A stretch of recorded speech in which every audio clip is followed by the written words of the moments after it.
Wala sa makina ang sira. Mali ang paraan ng pagsubok niyo sa Ferrari, sabi ni Miguel Reyes bago pa matapos ng kotse ang ikot nito sa saradong karerahan. Sa garahe na napalilibutan ng salamin, napalingon ang lahat sa 18 taong gulang na binatang naghihintay na matapos sa paglilinis ang kanyang ina. Sa harap nila, ipinapakita ng live video ang Ferrari ni Ramon Villanueva habang bumibilis. Ilang minuto lamang ang nakalipas, maayos itong gumana sa mga roller, kaya ipinahayag ni Carlo Bautista na nalutas na ang problema. Ngunit pagpasok ng kotse sa tuwid na bahagi ng pista, bigla itong nawalan ng lakas. Umilaw ang mga babala sa dashboard at may narinig na maikling lagitik sa audio. Nagmenor ang driver at dahan-dahang bumalik. Tiningnan ni Miguel ang nakapirming larawan, ang sahig ng garahe at ang mga bentilador na nakaharap sa mga sasakyan. Pagkatapos ay inulit niyang mali ang paghahambing na ginagawa nila. Lumapit si Carlo sa kanya na bakas ang paghamak sa mukha. Anak ka lamang ng tagalinis. Huwag mong isipin na dahil nasa loob ka ng garahe, ay may karapatan ka ng magbigay ng opinyon. Nagtawanan ng ilang teknisyan. Tinanong ni Carlo kung ilang Ferrari na ang naayos ni Miguel. Sumagot ang binata na wala pa. Tinanong naman kung ilang makinang pangkarera na ang kanyang nabuo muli. Muli niyang sinabing wala. Ibinuka ni Carlo ang mga braso sa harap ng pangkat. Malinaw na ngayon. Nagtatrabaho ang mga propesyonal at ang hindi nakaunawa ay naghihintay sa labas. Iniwan ni Lorna Reyes ang basahan sa kariton at lumapit. 6 na taon na siyang nagtatrabaho sa bahay at hindi pa kailanman napagsabihan.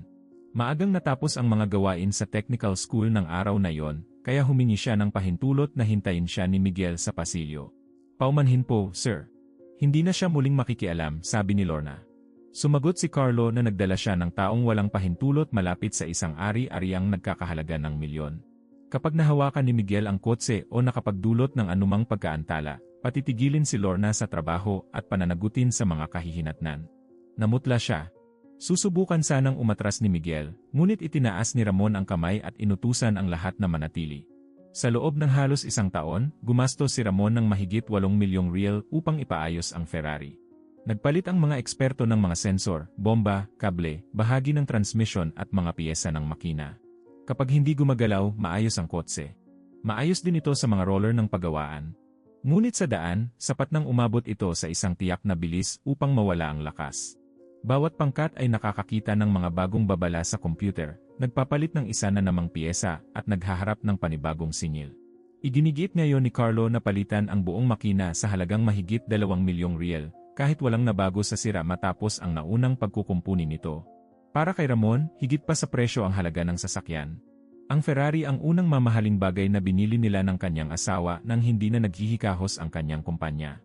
Makalipas ang mga taon, habang may malubhang karamdaman ang babae, nagpasya silang gamitin ang kotse sa pagbubukas ng isang charity event para sa mga pamilyang dumaraan sa mahahabang gamutan.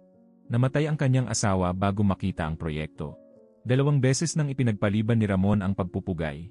Darating ang mga bisita pagkalipas ng 3 araw, at natatakot siyang hindi matupad ang huling pangakong binitiwan niya sa babaeng nanatili sa kanyang tabi bago pa dumating ang kayamanan. Tinanong ni Ramon kung bakit naniniwala si Miguel na mali ang pagsubok. Itinuro ng binata ang mga roller at nagpaliwanag ng simple. Sa loob ng garahe, umiikot ang mga gulong ngunit hindi sumusugod ang kotse sa hangin. Sa pista, dumadaloy ang hangin sa harap, mga gilid at ilalim ng katawan nito. Kung may proteksyong nababaluktot lamang dahil sa puwersang nalilikha sa mataas na bilis, hindi lilitaw sa parehong paraan ang sira sa paggawaan. Sumagot si Carlo na ginagamit ng pinakamahuhusay na pangkat ang kanilang kagamitan. Sumang-ayon si Miguel. Maganda ang kagamitan. Hindi lamang nito kayang gayahin ang lahat ng nangyayari kapag talagang gumagalaw ang kotse. Ipinarada ng driver ang Ferrari sa garahe. Hindi lumapit si Miguel. Hiniling lamang niyang ipakita ang video ng pagkabigo katabi ng recording ng pagsubok sa mga roller. Sinabi ni Carlo na kumpidensyal ang mga file at muling iginiit na paalisin si Lorna dahil hinayaan nitong makialam ang anak. Tinignan ni Ramon ang natatakot na empleyada, si Miguel at ang mamahaling mga piyesang walang nalutas. Binigyan niya ng 10 minuto ang binata at nagbabala na walang hahawak sa kotse nang walang pahintulot niya. Sa unang pagkakataon, nawala ang kumpiyansa ni Carlo. Bago tayo magpatuloy, sumagot sa mga komento, magkakaroon ka ba ng lakas ng loob na gawin ang ginawa ni Miguel upang ipagtanggol ang katotohanan kahit alam mong maaaring mawalan ng trabaho ang iyong ina? Isulat ang o hindi at sabihin kung saan ka nanonood. Magkatabing inilagay ni Regina Santos ang recording mula sa pista at ang video ng pagsubok sa mga roller. Sa una, hindi gumagalaw ang Ferrari habang umiikot ang mga gulong. Sa ikalawa, sumusulong ang katawan ng kotse sa hangin. Hiniling ni Miguel na ipatugtog ng mabagal ang dalawa. Ilang sandali bago mawalan ng lakas sa pista, nagbabago ang hugis ng anino sa ilalim ng likuran at saka naririnig ang lagitik. Sa nakapirming pagsubok, hindi gumagalaw ang anino at walang lumilitaw na tunog. Kinumpirma ni Regina na pareho ang pagkakaibang iyon sa lahat ng recording na mayroon sila. Sinabi ni Carlo na galaw lamang iyon ng suspension. Hindi nakipagtalo si Miguel. Tinanong niya kung iyon na ba palagi ang proteksyon sa ilalim ng Ferrari. Mabilis na sumagot si Carlo na. Binuksan ni Regina ang mga larawang kuha bago ang unang pagkabigo at nakakita ng ibang disenyo sa ilalim ng likuran. Binago ng pinuno ng pangkat ang sagot niya. Inamin niyang pinalitan ng piyesa matapos itong masira, ngunit tiniyak niyang sinunod ng bago ang orihinal na sukat. Tinanong ni Ramon kung bakit hindi kailanman lumitaw ang pagpapalit na iyon sa listahan ng mga posibleng sanhi. Iginiit ni Carlo na hindi maaaring lumikha ng napakaraming babala ang isang simpleng proteksyon. Sumagot si Miguel na baka maraming epekto ng isang sira ang itinatala ng computer.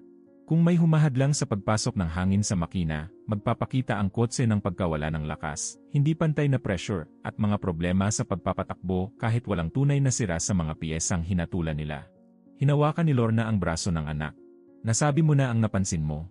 Huwag mong isapanganib ang trabahong bumubuhay sa ating tahanan, pakiusap niya. Kilala ni Miguel ang takot na yon. Mag-isa siyang pinalaki ng ina, tumanggap ito ng mga dagdag na shift, at nagtrabaho ng maraming taon nang hindi nabibigyan ng kahit isang babala. Ang sahod nito ang nagbabayad sa upa, pagkain at teknikal na pag-aaral ng binata. Kahit maikling suspensyon ay mangangahulugan ng mga atrasadong bayarin. Sumagot si Miguel na ayaw niyang ilagay sa panganib si Lorna, ngunit hindi rin niya kayang manahimik habang sinisisi nila ang makina sa isang bagay na hindi man lang kayang ulitin ng kanilang pagsubok. Gumagawa si Miguel ng mga modelong eroplano mula sa lumang piyesa at nagkukumpuni ng mga bentilador para sa mga kapitbahay. Sa technical school, gumawa siya ng pansamantalang lagusan ng hangin upang tuklasin kung bakit nawawalan ng lakas ang isang maliit na eroplano habang lumilipad. Sa unang pagtatangka, nasunog niya ang motor ng modelo dahil ipinilit ang maling sagot. Pagkatapos ay binaklas niya ang lahat, itinala ang bawat pagbabago at natagpuan ang pasukan ng hangin na sumasara kapag umiinit ang material. Mula noon, natuto siyang hanapin kung ano ang nagbabago sa pagitan ng nakapirming pagsubok at ng makinang gumagalaw. Ginamit ni Carlo ang mahirap na pinagmulan ng binata upang pahinain ang anumang tiwalang nagsisimulang ipakita ni Ramon. Sinabi niyang hindi mapapalitan ng pag-uusisa ang pag-aaral, pananagutan at maraming taon ng karanasan. Sumang-ayon si Miguel na wala siyang pahintulot na ayusin ang Ferrari at hindi niya kailanman susubukang gawin iyon ng mag-isa. Ngunit ipinaalala niyang tumanggap ng milyon ang mga eksperto upang hanapin ang sanhi at patuloy pa ring nagmumungkahi ng mga bagong piyesa nang hindi maipaliwanag kung bakit gumagana ang kotse kapag nakahinto. Napansin ni Ramon na hindi nangangako ang binata ng mahimalang solusyon. Hinihiling lamang nitong ihambing nila ang mga kalagayang nagpapakita at nagpapawala sa sira.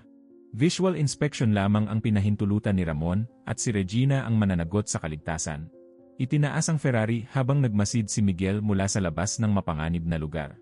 Mukhang perpekto ang proteksyon sa ilalim, makintab ang finish at bago ang mga tornilyo. Ngunit may mga gasgas na papaloob sa isa sa mga gilid nito. Sa ibabaw ay may nababaluktot na tubong nagdadala ng hangin sa makina. May puwang sa pagitan ng dalawang bahagi kapag nakahinto ang kotse, ngunit mayroon ding bakas ng pagkakadikit sa tubo. Ipinaliwanag ni Miguel ang kanyang palagay ng walang komplikadong salita. Kapag bumibilis ang kotse, maaaring baluktutin ng hangin ang proteksyong ito. Kapag naipit nito ang tubo, mawawala ng hangin at lakas ang makina. Tinawag ni Carlo na walang katuturan ang ideya. Sinukat ni Regina ang distansya sa pagitan ng mga piyesa at natuklasang mas maliit ito kaysa sa nakasaad sa lumang disenyo. Bahagya ring nakakurba ang gitna ng proteksyon. Iginiit ni Carlo na wala iyong pinatutunayan. Upang malaman kung may puwersang inilalapat ang hangin sa bahaging iyon, humiling si Miguel ng dalawang blower na ginagamit sa pagpapatuyo ng sahig, maliliit na piraso ng papel at isang malinaw na tubong may kulay na tubig. Ikinabit ni Regina ang tubo sa ligtas na bahagi habang nanatiling malayo si Miguel. Hindi sapat ang lakas ng mga blower upang gayahin ang pista, ngunit maipapakita ng papel kung saan hinihila ang hangin. Nang paandarin ang mga ito, umangat ang papel malapit sa kurbadong gilid at nagbago ang antas ng tubig. Bahagyang nanginig ang proteksyon. Hindi iyon sapat upang isara ang tubo, ngunit sapat upang ipakitang may puwersang tumatama sa piyesang itinanggi ni Carlo. Lumapit si Carlo at sinabing pambata ang pagsubok. Habang nakatingin ang lahat sa mga piraso ng papel, ipinasok niya ang kamay sa likod ng assembly. Kumalas ang isang koneksyon at may lumitaw na alarma sa dashboard. Itinuro ni Carlo si Miguel. Ginalaw niya ang sistema. Bukod sa inantala niya ang trabaho, maaaring napinsala pa niya ang Ferrari. Iginiit ni Miguel na hindi niya hinawakan ang kotse. Kinumpirma ni Regina na nanatili ang binata sa labas ng minarkahang lugar, ngunit nakita niyang nakabukas ang lock ng koneksyon at hindi niya mapapatunayan kung sino ang nagtanggal nito. Iginiit ni Carlo na paalisin agad si Lorna. Dahil sa pressure ng nalalapit na event at ng bagong alarma, sinuspindi ni Ramon ang empleyada hanggang kinabukasan habang sinusuri ang mga record. Tinanggal ni Lorna ang kanyang A badge nang nanginginig ang mga kamay. Para sa kanya, hindi iyon simpleng administratibong paghinto. Totoong posibilidad iyon na mawala ng kabuhayan dahil sa paratang laban sa anak. Tahimik na tinipon ni Miguel ang mga gamit. Bago umalis, tiningnan niya ang oras ng alarma at ang ulat na bukas sa computer. Napansin niyang sa unang pagsubok sa pista ay may linyang nagpapakita ng dami ng hanging natatanggap ng makina. Sa mga sumunod na ulat, iyon mismo ang impormasyong nawala. Hindi napatunayan ni Miguel ang pananabutahe ni Carlo, ngunit umalis siya sa garahe na alam na may nagtago sa tamang tanong. Nang gabing iyon, umuwi si Lorna nang hindi alam kung may trabaho pa siya. Habang naglalakbay sila, sinabi niyang hindi mali si Miguel dahil nag-isip ito, ngunit bihirang patawarin ng makapangyarihang tao ang sinumang nagpapamukha sa kanilang nalinlang sila.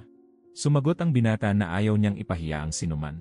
Nais niyang pigilan si Ramon sa pagpapasira ng isang maayos na makina at patunayang hindi makatarungang pinarusahan ang kanyang ina. Tinanong ni Lorna kung sigurado siya tungkol sa proteksyon. Sinabi ni Miguel na hindi at ikinagulat niya ang katapatan nito. Hindi ako sigurado sa piyesa. Ang sigurado ako, binura nila ang tamang tanong. Sa bahay, inilatag ni Lorna sa mesa ang mga bayaring dapat mabayaran sa linggong iyon. Hindi sila matutustusan ng matagal ng naipong pera kung mawawala ang sahod. Tinanong niya kung nauunawaan ni Miguel ang laki ng maaaring kahinatnan. Sumagot ang binata na at sinisi ang sarili sa suspensyon. Itinama siya ni Lorna. Ang may kasalanan ay ang nagsinungaling at ang nagparusa ng hindi nag-imbestiga. Ngunit kung babalik tayo, hindi sapat ang hinala lamang. Kailangan nating magdala ng bagay na hindi nila kayang baliwalain. Si Lorna mismo ang nagpasyang tulungan siyang maghanap sa mga materyales na naitabi. Ipinaliwanag ni Miguel ang pagkawala ng kolum ng pressure sa mga ulat. Kung tinanggal lamang ang datos upang pasimplehin ang report, naroon pa rin dapat ang mga raw file. Kung nawala iyon dahil sa ibang dahilan, may taong higit pa sa isang maling palagay ang pinoprotektahan. Naalala ni Lorna na ilang buwan bago iyon ay nakakita siya ng mga kahong walang laman mula sa isang kumpanya ng espesyal na piyesa sa bodega. Iniutos ni Carlo na itapon ang mga iyon nang hindi dumaraan sa karaniwang pagkontrol. Hindi niya iyon pinansin noon, ngunit natatandaan niya ang simbolo dahil ginamit ni Miguel ang karton upang protektahan sa ulan ang isang modelo. Binuksan ng binata sa bahay ang kahong nakatago sa likod ng aparador. Nakasulat sa label ang isang paggawaan ng custom aerodynamic components, hindi ang gumagawa ng Ferrari. May order code din dun. Kinunan ni Miguel ng litrato ang lahat, ngunit alam niyang hindi mapatutunayan ng isang kahon na iyon ang sanhi ng sira. Kailangan niyang ipakita sa harap ng lahat kung paano ito nangyayari upang walang makapagpalitaw na salita lamang niya laban sa salita ni Carlo. Ginugol ni Miguel ang bahagi ng gabi sa pagguhit ng daloy ng hangin sa ilalim ng katawan ng kotse. Sa halip na unawain ang bawat babala sa computer, minarkahan lamang niya ang 3 sandali, nakahinto ang kotse, nagsisimula ang tuwid na bahagi at naririnig ang lagitik. Napansin ni Lorna sa mga lumang larawan na may nakaangat na gitna ang orihinal na proteksyon, bagay na wala sa bagong piyesa. Maaaring nagbigay iyon ng mas malaking puwang sa tubo. Hindi pa pinatutunayan ng tuklas ang sira, ngunit pinatibay nito ang ugnayan ng lihim na pagpapalit at ng simula ng mga problema. Kinabukasan ng umaga, tinipon ni Ramon ang mga teknisyan upang pahintulutan ang bagong makina. Bago pumirma, nakatanggap siya ng mensahe mula kay Lorna na humihingi ng 2 minuto upang ipagtanggol ang sariling pangalan. Pumasok siya sa opisina kasama si Miguel at inilagay ang label sa mesa. Wala siyang inakusahan. Ipinaliwanag lamang niya kung saan niya iyon nakita at kung bakit niya itinabi. Sinabi ni Carlo na pangkaraniwan ang mga third-party company at maaaring para sa anumang sasakyan ang kahon. Ipinakita ni Miguel na kasama sa order code ang eksklusibong sukat ng Ferrari ni Ramon. Sinuri ni Regina ang purchasing records ng pangkat. Hindi niya nakita ang order. Sinabi ni Carlo na marahil ay libreng sample yon. Tinanong ni Ramon kung sino ang nagpahintulot sa pagkakabit. Sumagot ang pinuno na hindi niya maalala dahil maraming teknisyan ang nagtrabaho sa kotse. Napansin ni Miguel na hindi na tinatawag ni Carlo na orihinal ang piyesa. Maliit ang pagbabagong iyon sa pananalita, ngunit napansin din iyon ni Ramon. Humiling si Miguel ng huling pagkakataon. Ayaw niyang paandarin ang makina o isa panganib ang isa pang pagsubok sa pista. Iminungkahi niyang alisin ang proteksyon sa ilalim, siyasatin ang mga bakas at gayahin lamang ang maliit na bahaging iyon ng malayo sa Ferrari. Kapag ipinakita ng modelo na nababaluktot ang piyesa at naiipit ang tubo, magkakaroon ang pangkat ng tiyak na sanhi. Kapag walang nangyari, tatanggapin niyang mali siya. Pinahintulutan ni Ramon ang inspeksyon sa ilalim ng pananagutan ni Regina. Nang alisin ang proteksyon, lumitaw ang makinis na guhit sa loob nito. May malapad na marka sa katapat na bahagi ng nababaluktot na tubo. Hindi nagdidikit ang dalawang piyesa kapag nakahinto ang kotse, ngunit ipinakikita ng mga bakas na lumapit ang mga ito habang gumagalaw. Sinukat ni Regina ang material at natuklasang mas manipis ang gitna ng proteksyon kaysa sa mga gilid. Sinabi ni Carlo na maaaring nagmula ang mga marka sa alinmang serbisyo. Sumagot si Miguel na yon ang dahilan kung bakit hindi sapat ang pagtingin. Kailangang ipakita ang galaw. Gamit ang lumang tubong itinabi kasama ng mga pinalitang piyesa, isang sheet na kasing kapal ng proteksyon at ang mga sukat na itinala ni Regina, gumawa si Miguel ng replika ng bahaging iyon lamang. Hindi niya sinubukang kopyahin ang buong Ferrari. Ginaya niya ang pagitan ng mga bahagi at ang daang dinaraanan ng hangin.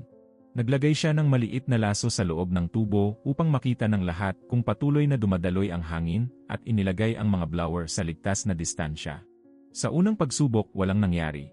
Ngumiti si Carlo at tinanong kung talagang magtitiwala si Ramon sa isang binatang hindi mapagana ang sarili niyang modelo. Sinuri ni Miguel ang pagkakabuo at napansing itinapat niya ang hangin na gaya ng mga bentilador sa garahe, hindi gaya ng daloy nito sa ilalim ng umaandar na kotse. Inamin niya ang pagkakamali sa harap ng lahat at inayos ang pwesto ng mga blower. Kapag ipinakikita ng pagsubok na nagkamali ako, itinatama ko ang pagsubok. Hindi ako nagpapalit ng mamahaling piyesa upang magkunwaring tama ako, sagot ni Miguel. Sa ikalawang pagtatangka, nagsimulang yumuko ang sheet. Habang lumalakas ang hangin, lalo itong lumalapit sa tubo. Biglang nagsara ang daanan at tumigil ang laso sa loob. Pagkalipas ng isang segundo, narinig ang parehong lagitik na naitala sa pista. Mauunawaan ang paliwanag kahit walang graph. Sa mataas na bilis, nababaluktot ang depektibong proteksyon, naiipit ang tubo at nawawalan ng hangin ang makina. Kapag nakahinto sa paggawaan, mukhang maayos ang kotse. Kapag gumagalaw, nasasakal ito. Lumapit si Ramon sa modelo. Ang sirang umubos ng milyon ay hindi nakatago sa isang pambihirang prosesor. Dulot iyon ng mas murang piyesang ginawa sa maling sukat. Ang maraming babala sa dashboard ay mga reaksyon lamang sa iisang kakulangan ng hangin.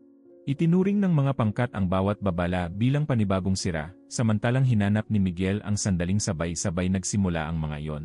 Sinubukan pa ring sabihin ni Carlo na maaaring nabago ang hugis ng plate sa isang sumunod na serbisyo.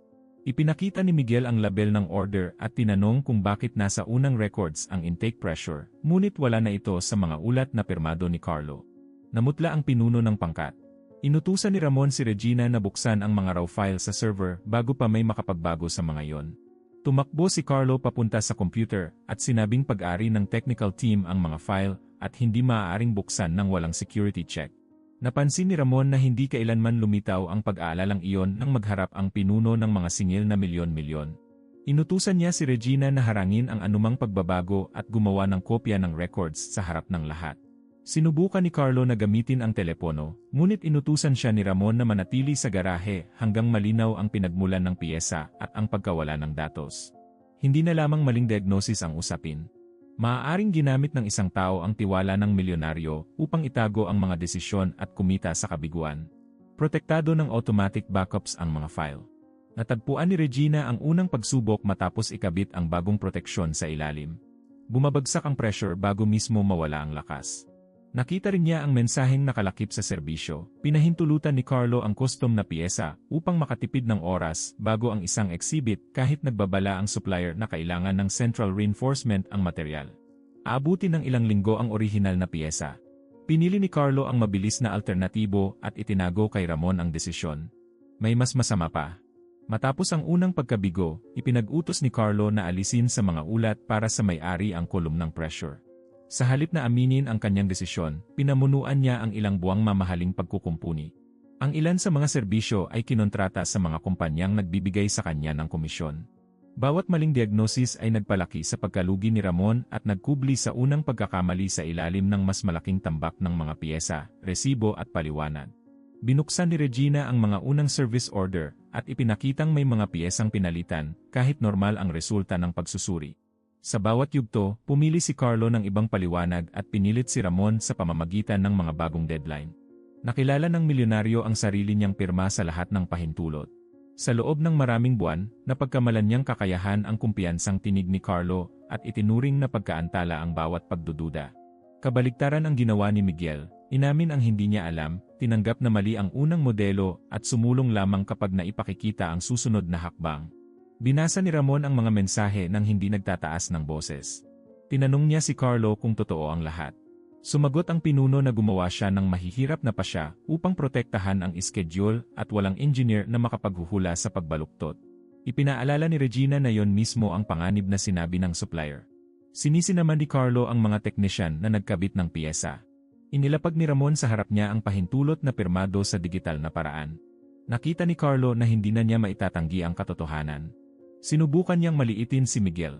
Kahit sinuwerte ang binata, hindi iyon nangangahulugang engineer na siya. Laruan lamang na may mga host ang ginawa niya. Hindi sumagot si Miguel. Si Ramon ang sumagot para sa kanya. Ipinaliwanag ng laruan niya ang itinago ng mga ulat mo. Hindi presyo ng kagamitan ang pagkakaiba. Katapatan niyo ng taong nagbabasa sa resulta. Agad na inalis ni Ramon si Carlo at hinarang ang access nito sa mga sistema. Nag-utos siya ng independent audit sa lahat ng bayad at kontrata, ngunit hindi niya hinayaang sirain ng pangkat ang piyesa. Nais niyang maayos ang Ferrari sa harap ni Miguel ayon sa palagay na binuo ng binata.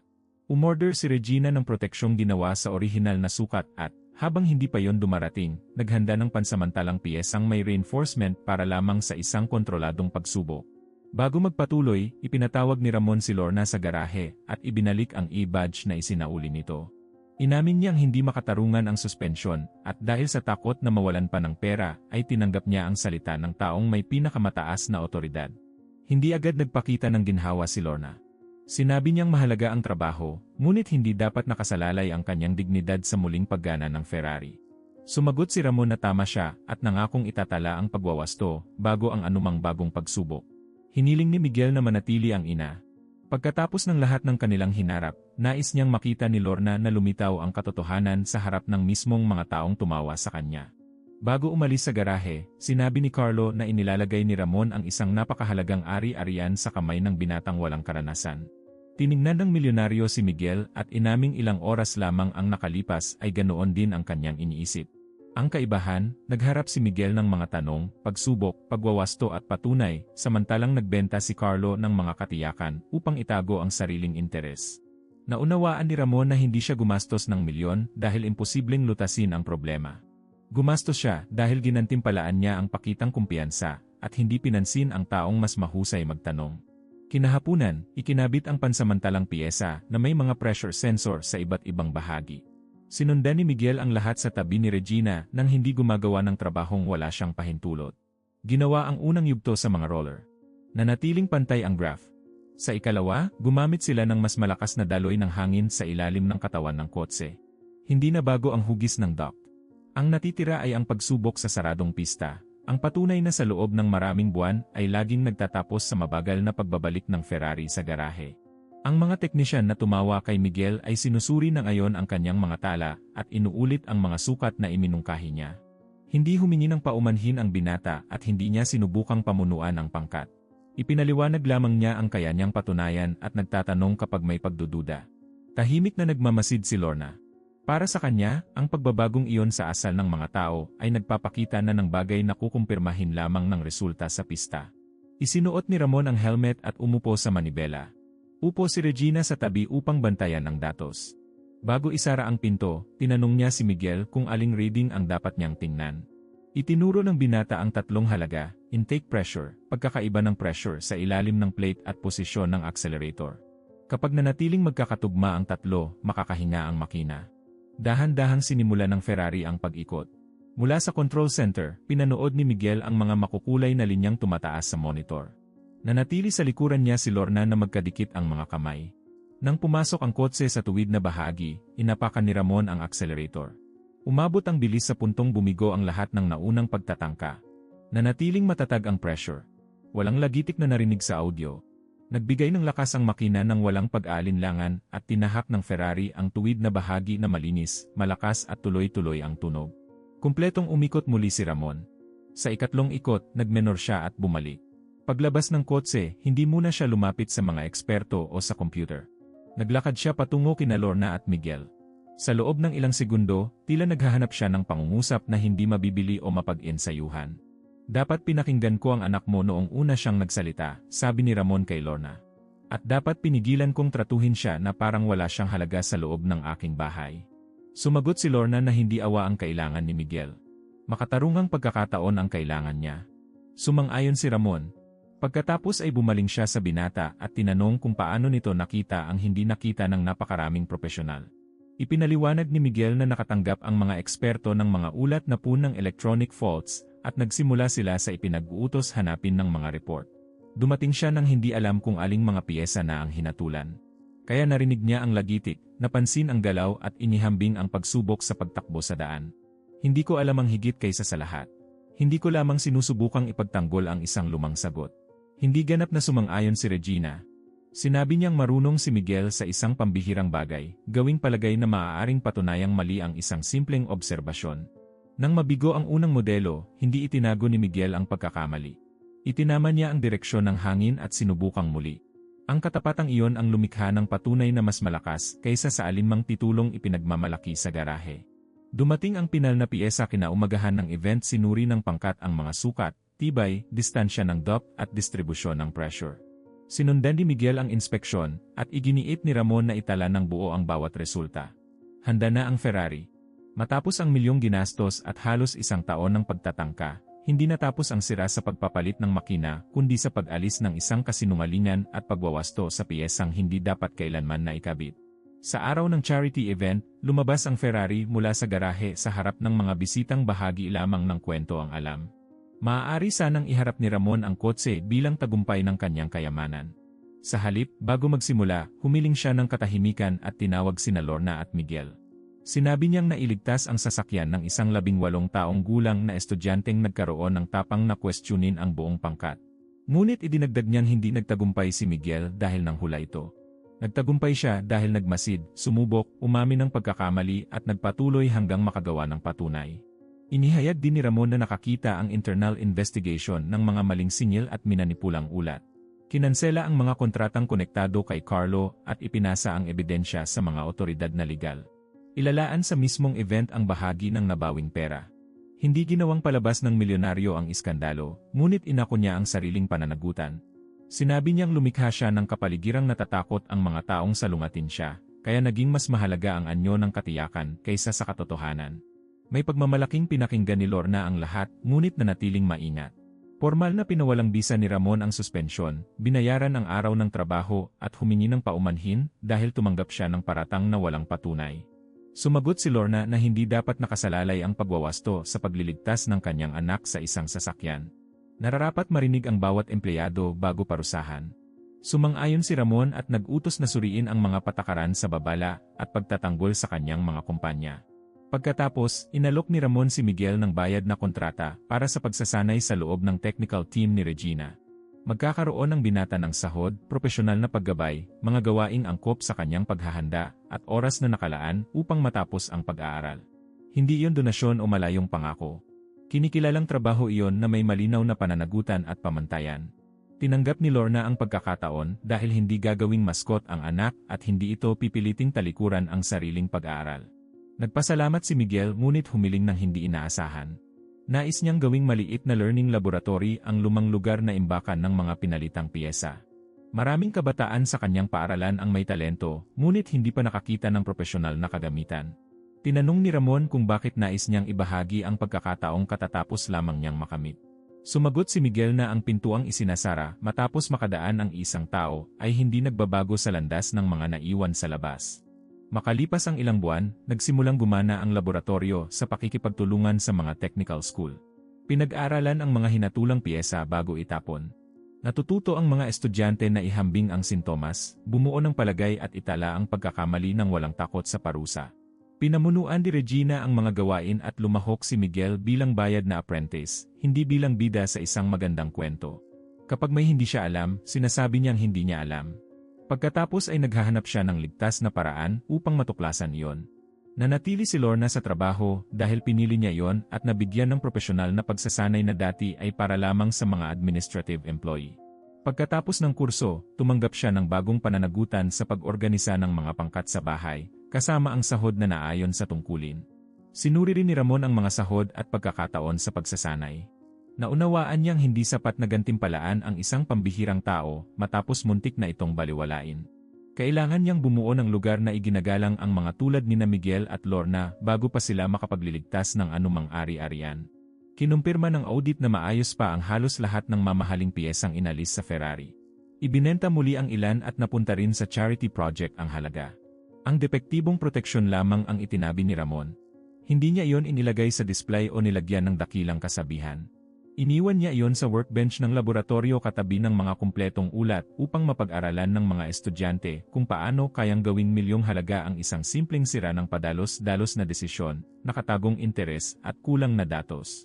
Makalipas ang isang taon, sa bagong edisyon ng event, inimbitahan ni Ramon si Miguel na sumama sa opening lap sa passenger seat. Kahit matapos ang safety training, personal na sinuri ng binata ang readings bago sumakay.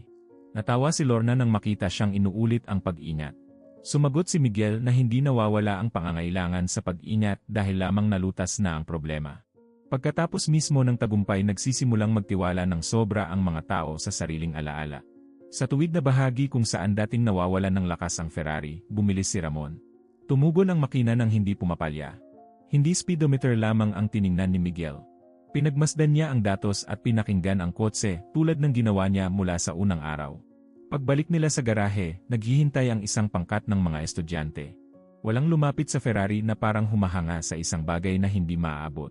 Lumapit sila bilang mga kabataang nais umunawa ng isang sistema, magtanong at bumuo ng mga solusyon. Naunawaan ni Ramon na natupad ang pangako niya sa asawa sa paraang higit sa kanyang inaakala.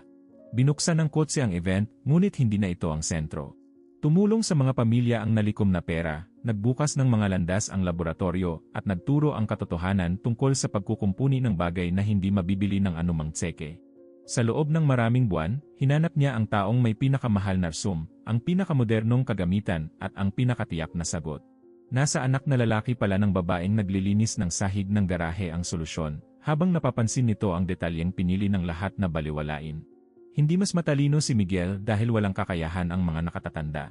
Mas matalino siya sa sandaling iyon dahil hindi niya ipinagkamali ang otoridad sa katwiran, hindi siya nahiya na subukan ang isang simpleng ideya, at hindi niya itinago ang sariling pagkakamali ng mabigo ang unang pagtatangka.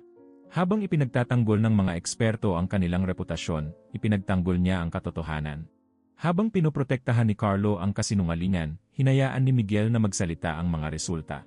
Gumastos si Ramon ng milyon-milyon upang ipaayos ang kanyang Ferrari.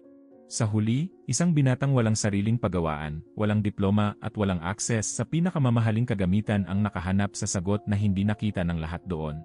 At ang pinakamalaking pagbabago ay hindi nangyari sa ilalim ng katawan ng kotse. Nangyari iyon sa paraan ng pagkilala ng milyonaryo sa talino, dignidad at potensyal ng mga taong dating dumaraan sa kanyang bahay nang hindi tunay na nakikita. Maraming salamat sa pananatili hanggang sa dulo. Kung naantig ka ng kwentong ito, like ang video at mag-subscribe sa channel. Isulat sa mga komento kung kikilos ka rin tulad ni Miguel at kung saan ka nanonood. Ibahagi ito sa isang taong naniniwala sa halaga ng pagpapakumbaba.